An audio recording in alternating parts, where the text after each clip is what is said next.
আসসালামু আলাইকুম আরহামতুল্লাহি আবরাকাতুহ। আলহামদুলিল্লাহি ওয়াহদা ওয়াসসালাতু ওয়াসসালামু আলা মান লা নাবিয়্যা বা'দা। সম্মানিত দর্শক শ্রোতা মণ্ডলী, আমার সংক্ষিপ্ত বক্তব্যের বিষয় ছোটদেরকে স্নেহ করা এবং বড়দেরকে সম্মান করা। এই বিষয় যদি আমরা সমাজে লক্ষ্য করি তাহলে দেখব ছোটদের স্নেহ, বড়দের সম্মান সমাজ থেকে একেবারে উঠেই গেছে। ছোটরা বড়দেরকে সম্মান করতে চায় না, বড়রা ছোটদেরকে স্নেহ করতে চায় না। বড়রা ছোটদেরকে গালিগালাজ করে, ছোটরা বড়দের কোনো কথা মানতেই চায় না।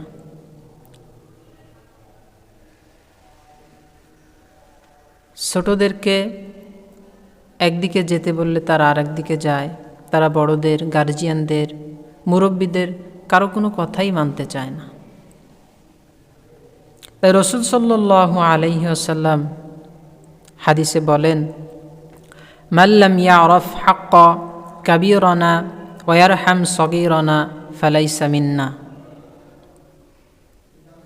রাসূল সাল্লাল্লাহু আলাইহি ওয়াসাল্লাম বলেন, যেই ব্যক্তি ছোটদেরকে স্নেহ করে না এবং বড়দেরকে সম্মান করে না, সে আমার দলভুক্ত নয়, সে আমার উম্মত নয়।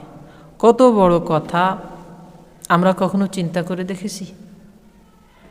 রাসূল সাল্লাল্লাহু আলাইহি ওয়াসাল্লাম হাদিস শরীফের ভিতরে বললেন, যে ব্যক্তি ছোটদেরকে স্নেহ করে না সে আমার উম্মত না।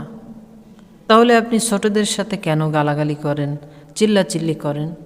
তাদেরকে আদর স্নেহ করেন, সুন্দর করে বুঝিয়ে বলেন, আপনার কথা সে অবশ্যই শুনবে। আপনি যদি তার সাথে চিল্লাচিল্লি করেন, তাকে একটা খারাপ নামে ডাকেন, তাহলে তো সে আপনার কথা শুনবে না।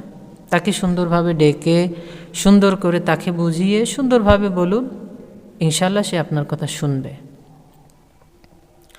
ছোট যারা আছে তারা বড়দেরকে সম্মানই করতে চায় না।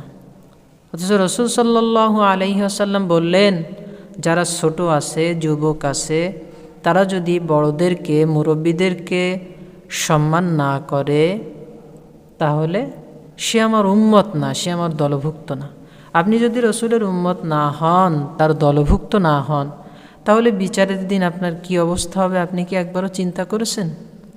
আপনি যদি রাসূল সাল্লাল্লাহু আলাইহি ওয়াসাল্লামের দলভুক্ত না হন, তার উম্মত না হন, তাহলে আপনি বিচারের দিন কতটা বিপদে পড়ে যাবেন। রাসূল সাল্লাল্লাহু আলাইহি ওয়াসাল্লাম যদি সেদিন আপনাকে সুপারিশ না করে, বড়দের সাথে বেয়াদবি করার কারণে, তাদের অসম্মান করার কারণে। তাই পরিশেষে আল্লাহ তাআলার নিকট প্রার্থনা করি, আল্লাহ তাআলা আমাদের সবাইকে ছোটদের স্নেহ এবং বড়দের সম্মান করার তৌফিক দান করুক। ওয়াখির দাওয়ানা আনিল হামদুলিল্লাহি রাব্বিল আলামিন। আসসালামু আলাইকুম ওয়া রাহমাতুল্লাহ।